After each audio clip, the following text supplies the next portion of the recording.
पूछियो ए बेटा हेने आवा हीरा के मछरिया खाता हूँ अभी आवा आओ बाबू हमार का करता हो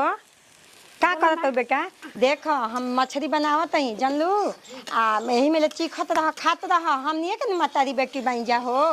कौन दोसर कोई बा तब के बाटे ए मम तू ही बतावा हम जानता नहीं कि हम चल जानी नु तहरा के खियाइला बिना तूर दिया सा ना तूर देले बाड़ी सा। हाँ बेटा ये तो सही बात कहला हऊ अपने तो बना के नीक जब उन खा लिया सन बुजरी आ तू का तरह भ दिन के बीच में एक खाली पूछ देली सन खैबू तो खा आ ना तो जा उफत पर जानलू हमारा इहे ना बुझाला माई कि जब हम ससुरा चल जानी तो तोरा के कैसे फुसला बला के अपना में रख के किंका का मारे तोरा थुले लेवेली सा लागोता। हाँ रे बुचिया जानलू तू तारा गोइला के बाद कहली सनु ए मम्मी जी अब तो पुरानिया हो गनी पुरानिया बक्सा के चाबी दी हमनी के तो हम कनी जाए द निक से बाईसन तो दे देनी मैं हम गहना निकाल लेली सन बेटा जानलू एगो धैले रही गौ में के पायल के तहारा के दे देम के पहनबू तू वो चोरा लेली सन जान जई ह तहारा के फुसला दिया सन तू देबू ना ऐसे कहता बेटा अब ससुरा के रिटाइल हमरा कह के ए जगह हमरा डेरा जमावे के पड़ी। ए बेटा एगो बात कही बोला मम्मी। देखो तहरा अब जाए के नहीं खे बस जले हमार जिंदगी बताले तहरा एजे रहे के बा एजे बनावे के बा खाए के बा ठीक नु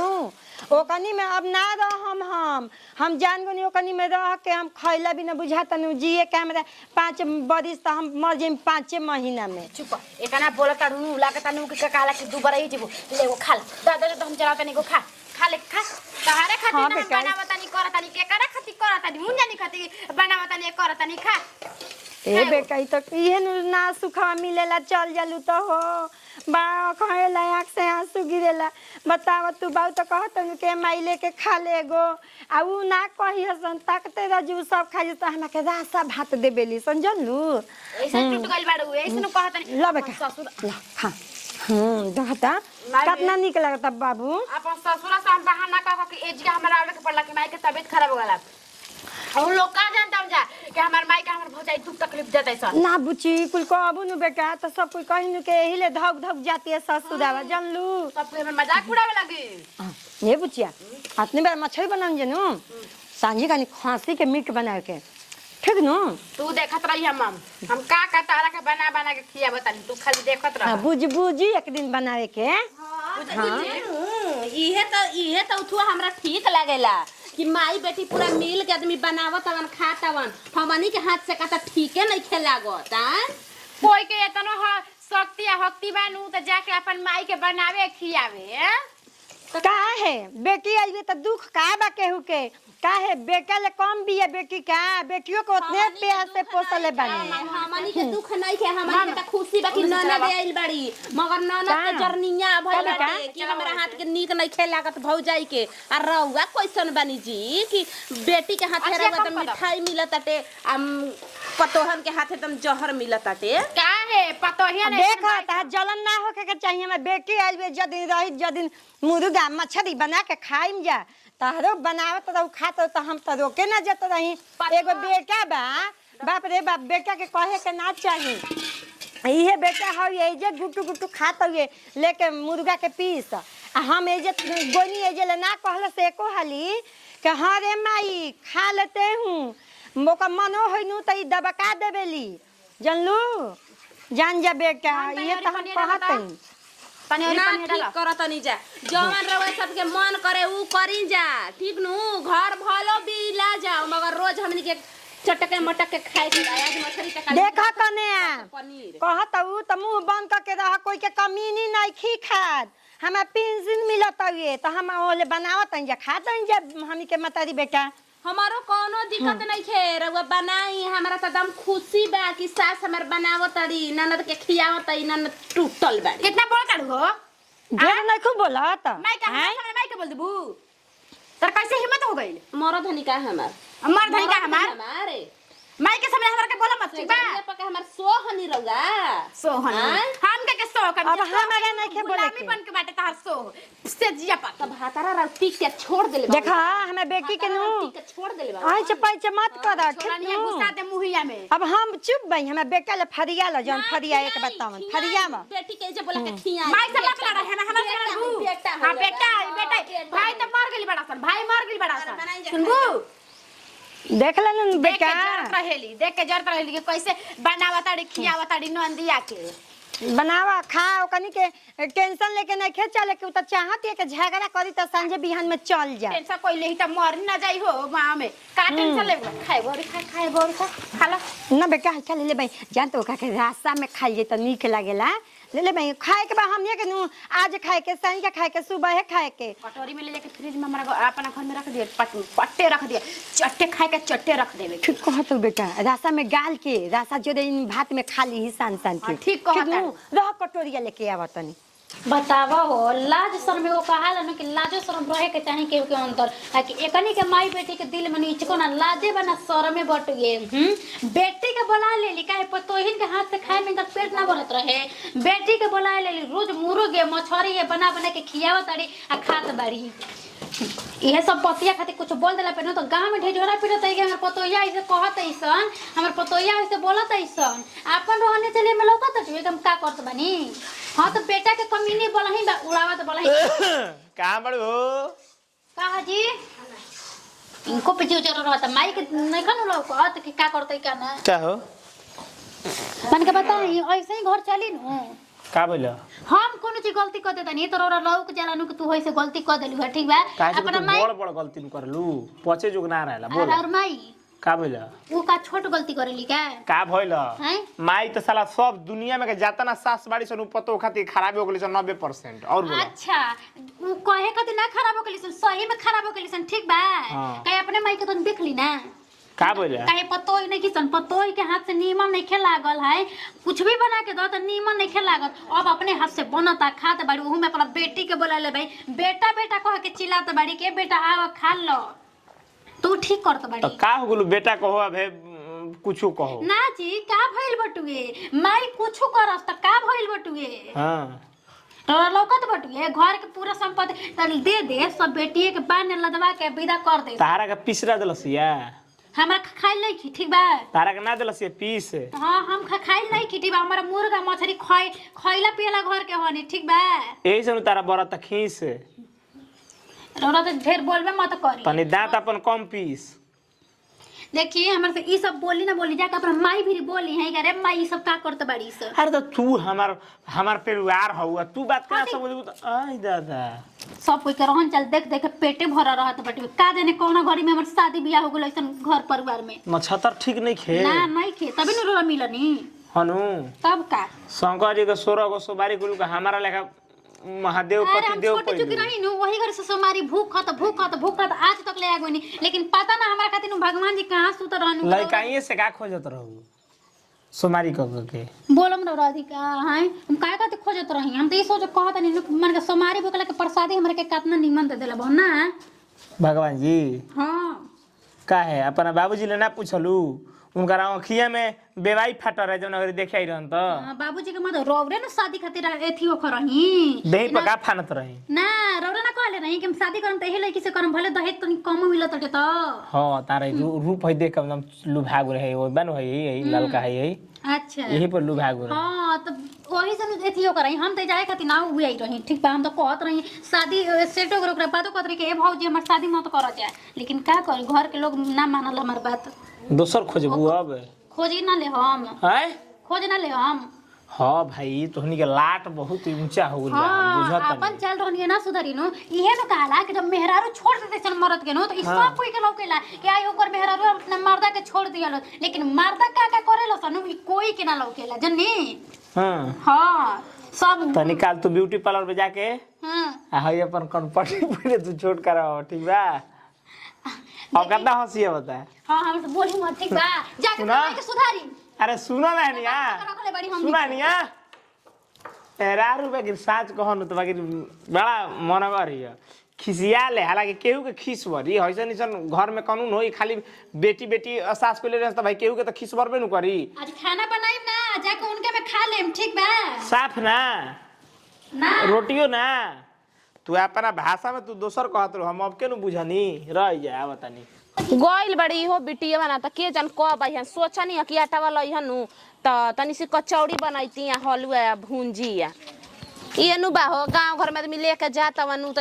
दम पेठावे खातिर उनका घर 4 बार आदमी जब से रवा धुन ना करिए तब से आदमी कोनो सामान नहीं खन देत हां हो भौजी आ गइनी कितना डबाटा दिल रहू जा हो कतना आटा देले रही जा 2 डब्बा ये गुड़ी डबा दिले हड़ी एक और में आधा देखो खाली बड़ुगे आई हे रमा ई काहे नहीं खुजा ना तो ओने घरे इतना झगड़ा भइल नु खुशबू झगड़ा करतिया भैया ने मुंह फुला के बैठल बावन काहे खातिर के जानी काहे खाती हमरा का पता बे वही में हड़बड़ देखो खिसिया के हमनियो के आटा आधा दे देले है जा का अभी परसों दिन गइनी आटावा खाती तो देखनी के मुर्गा बनावत तड़ी हमारी बेटी अपन में बनावत तड़ी जा खा तड़ी जा या पतोहिया बेटवा के छोड़ देले बड़ी जा वो का होत रहे आज गइनी तो हां हमरा तो लागत बे ओ साही हां त इहे बतिया होत होई बुची जी रोज उनकनी के घरे मारा काटी के जनका अरे सर हेतनी बनावे के बा खाए के बा पिए के बाटे आई अपन में रोज मारा काटी कर तड़ी जा भाग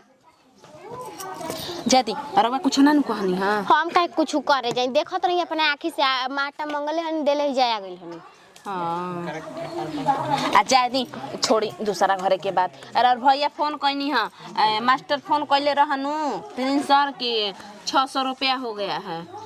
तो भैया के कह दिया देवे के हां तो रवा के कहनी है कि ले जाके दे दिया पैसा डाल ले बहन जाइन खतवा लेके निकाल के ले दे ठीक नु ठीक बा आजी तो कनिवा के खाई में खींचती आदत खराब नु बाटे आए ओ ससुरैती भइली आके अपन माई के सिखावत तड़ी कि माई अलगे बनाऊ अलगे खो इहे बेटी टिटियन हां ए भौजी कही क्यों आइल बिया 3-4 महीना हो गेल ओकरा के जेल जाए के चाहिए हमरा लागला मर्द ना पूछेला समझनी आ छोड़ी दूसरा घर के बात का करे के बाटे आदमी जतने गावेला न तने लोग हिट होखत जाला जेकर जतने नाम ले ओतने हिट होखेला त का वसन छिना के हिट लेला के जरूरत देखो ना भर भर गांव घूमत रहले दिन भर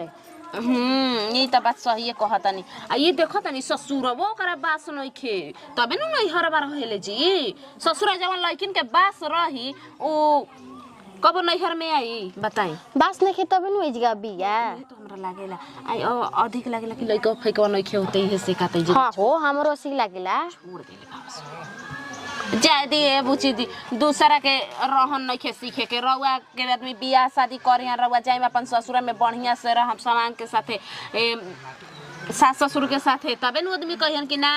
माई बाप भाई भौजाई संस्कार सिखैले बावन लड़की के बताई ओ कनिए घर नियन हमनी घर झगड़ा होता है बताओ तो हमनी घर इतना बढ़िया बढ़िया आदमी बन के हमरो के भाई भौजी संस्कार देते जाओ उसी हम जाके अपन भाई भौजी नियन करम क्यों नियन झगड़ा लड़ाई कर कि बुची जी हे रवा के हम बार-बार सिखावेनी हमनी में कोनो पट्टीदारी नहीं खे का हमनी के उठू कइला के उठू बाटे कि नना दाइल बाड़ी तोर के बनाई मल के खाइम ना भगलू कतना दिन के बाद तो लड़की जब जन्मे लिसन तब आदमी पराया बना दे बोलन कि पराया बिया आ एक वाइल बड़ी न तो उठू कइल बड़ी जा त एगो बात जानत नहीं खुशबू में गलती रहेला का तो कहली नु कि अलगे बनाऊ मैं अलगे खो तोर मिलता नु विधा पेंसिल बूढ़ा पेंसिल ओहे पर राजभोग तोरा ना में खेत बा बेटी के इहे लूर हटे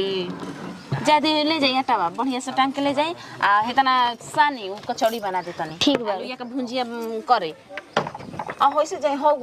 तुम्हें बंद कइले बनी कुछ कहा हमर ननद बड़ी बढ़िया बाड़ी बहुत सुघर बाड़ी बहुत सुंदर विचार बाटे उनकर आए ऐसे भगवान कर बुद्धि बना के रखस छुछा बेहारा ऐसन केवन के ननद रहेलिसन हे गली हो गली घूम चलीसन इतना शिकायत तनी हमार कोनो शिकायत करके देखसन त हमर ननद भी झोटा का बार दी हन का कहीं हमू अपना बेटा ले एकदम बियाह गोल बाई हो जब से का बियाह गाना भइल तब से अपना मेहर के कह सुनता इनमें कहेला के पतो पढ़ल लिखल खोज नहीं पढ़ी तो केहू भूलवा दी पढ़ल लिखल आइल तो बिया छक छकल बिया ये आदमी के आई जवन ना कहे के तवन कहवा देती है लइको ले लइका कितना कान फोड़ले बियनु के जवन कहत के तवने उ करत हवे का करी बेटी ना है त का खराब हो करी गेल बा ठीक बनू काहे? तू लिया दी पिंडा पारे के छे एगो इहे तो तारा भी कविते बा के लिया जे पिंगा पारे के जाय द तबे तरी आदमी का असंग मर जाई त के जानता के तरता आ के सरता माने घर में साला हमने के बुझाते कोनो वैल्यू नहीं छे लड़की कुल बिया बेटा जी आओ बेटा केने बाड़ा हीरा त काहे ना कही आज तक हमनी के सलाह तक कान तरसत रहू सुने आज खातिर बाप रे बाप तहरो के कहले बानी आ पोसले भाई बानी इतने मनी। प्यार दुलार से जब ले मेहर आगुल त मेहर के कहल सुनता जब एगो एहसाने कइले बड़ू पोस के ठीक बारू ना अब नकी माई जौन कही तौन उहे कही जौन होई अब माई के का कहा नाम बोली बनी किरोरे पास में रहस ना हो सुना सिंह चाहत ना ना तहरे माई पैदा कइले भाई तबे न तहर कहल सुनी हमार काहे के सुनी कह कइले बनी हाँ बेटा के बेटा नहीं के कहत बाकी बेटी के बेटा जरूर कहत बेटा काहे? जी काहे जी कहता काहे ऊ दूसरा रहिए से आइल बिया उहो हमें बेटा नहीं है बेटी बेटा से कम बिया बेटी हिय त उतने प्यार दुलार से पोसले भाई जानलू खियावल जाता बटुए कि बेटा जी खा लीजिए बेटा जी पहन लीजिए हीरा जी कहता पूरा पे के फेकल बनी जा ओसन लुदिया बा तब नु लुदिया बा हो फेकल हाँ, हमारे कइल का धइल का पात न झमकौले बाउआ घर में बाऊ न त चिमिकिए तन के रहे के लगन रहे जानलू हमनी के कमानी जा हां है का कमातवन भर दिन तास जुआ खेलतवन बनले बनी त के बनल बा ता बाबू बनले बवन ता बाबू बनले बवन हो अगर हम अपना गांव से लेके लेके आइनु तो रौरो अपना गांव से नहीं लेके आई अच्छा पूरे जी बनावले हो खियान हाँ सिखावत ना बाप रे बाप कहे के बा बाका इथी घर के महाराज की यहाँ के हौ आ जाके नु है कि डुगडुगी मचल रहता हर घड़ी हाँ काहे नु के तू शांति बाबू हम ही कर रहट कइले भाई ना चल जाई घर से निकल जाई आवा बेटा जी बैठ बैठ हां बेटा नहीं दा ऐसे दा गोद दबा दी हां बेटा के गोद दुखा बेटा जी काहे गोदी में ना बैठी काहे ना दबाई कबे से हमें बेटा बर्तन धोलन खाना बनावलन बेटा जी दबा दो हाँ काहे ना दबा देम दबाई ना बेटा जी के मथबो कूद काहे ना सब कर देम सब करम बेटा जी के का हम कहीं अब कोई के लगन बा कि कोई हमर माई से करवा लेवे आ कोई के जरूरत नहीं खे वैसे आदमी से काम करवाए अब सन आदमी के बात ना सुनल जाला भाई ना लायक ह भाई नहीं मरे तब नु सोना जी जल्दी बेटा जी भाई जी के बात सुनो अपन मेहरारू के सोना कह हमरा के ना सोना सोना त आई दादा हमार हीरा ही हमार हीरा ही हमार बेटा तो ये हो बा तो और हीरा सोना बाबू हमें बेटे बेटे के धोल को में नहीं खू देखा देखा कुल हीरा के पहनले बिया हमें बेटा बाप रे बाप है कितना के है बेटा जी कितना के हो ये है कितना के ए मामी देख ई ऐसन दाम धरम नु कि कोई ऐसन चूड़ी पहन लेना होई तू अरे मत धरो ई विदेश ले आइल बा ना मत सुनो कान में ठेपी लगा ला रुआ लगा ला जा ई तोर इहे तोर कुल का में आई पूरी उतराइल तार ना छोड़ाई नी नु हम ही एक कह दे तनी ए! देखा खबर दस जे हमर माई के बोल दस हां देखा तनी बुचिया तोरा सामने ले देख ले कैसे मारे के कहत ये ई बेटा ह के नालायक हो ये नालायक देख ले मेहरानी ले कैसे कहवावत हवे देख ले ना कोई नी नु हम तनी बुढ़ा तू जितना धमकत नु जितना भैया के में हिस्सा बा नु उतना हमरो हिस्सा बा अभी हिस्सा बता लेबू? ले हां आउ का खपड़ा उजरवा दे बुकाचू हां उजरवा देम कोड़वा देम हई तू कोड़वा अभी जानत नहीं खा कोड़वा अरे 20 बीघा बहु तो 10 बीघा तहार भइल बेटा जी हाँ, माम जी। लिखाई नाम से माम जी। है खुशबू सिंह के अरे बेटा जी हाँ, तब का तनी बेटा जी में मॉम जी में कितना पड़ता तब का? मॉम जी अरे बेटा जी देख के जलन होता बहुत हम जलत जद जा अब अरे बेटा नहीं ये- तो दुश्मन बाबा हो अरे कि तू ये मुंह में चाउर डाल के आग दीही जाना ये लगी लीही हाँ सब हमें आई बेटा ये जी पिज्जा करे पारी गाया में जाके लाश उठा लेला तू तो देखत रही हमर जहां माई मर गइल त लाश उठा लेला तू देखत रही हा देखो तो अनु बेटा जी कैसे कैसे बोला तो सन मरद मेहरानू ई दुश्मन बाबा सन हमार जान जाइए बेटा जी